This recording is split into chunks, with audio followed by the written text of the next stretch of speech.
Hello everyone, I am Andras from Hungary. Now we are really only moments away from the real, authentic winter.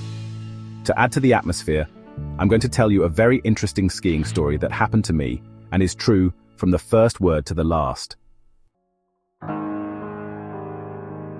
In the winter of 1989, I was working as an engineer for a whole month in a huge factory in the middle of the European part of Russia, in the historic town of Mkensk in the Aerial district. It was a snowy winter, with at least 10 centimeters of snow falling practically every day during the month I spent there, and the temperature never rising above -10 degrees Celsius even during the day. Cars were almost impossible to drive, so most people even went to the shops on skis. Everyone at work had very good quality cross-country ski equipment. Not far from the factory there was a so-called recreation zone, a wonderfully beautiful wooded area where hundreds of people skied with their cross-country skis every weekend. I used to go there with my Russian engineer colleagues. My cross-country skiing was getting better and better, at least I imagined it was. One Sunday afternoon, I went out with a couple of my colleagues to do some sports.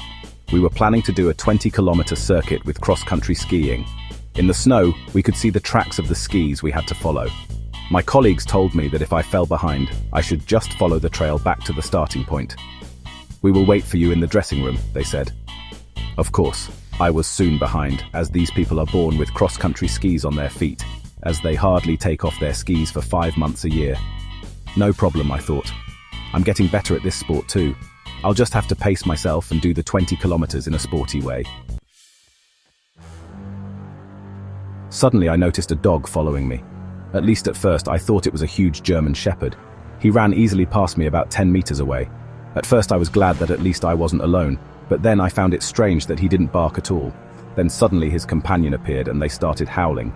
Then it hit me. My God, they are wolves. Soon there were 5 of them and they were getting closer. I started to tap them with my stick, but they wouldn't move.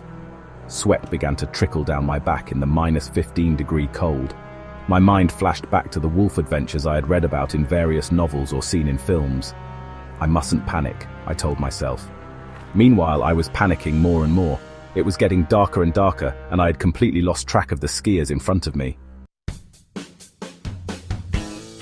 Suddenly, to my great relief, I heard women's voices behind me. I'm quite competitive, but for once I was glad to be overtaken.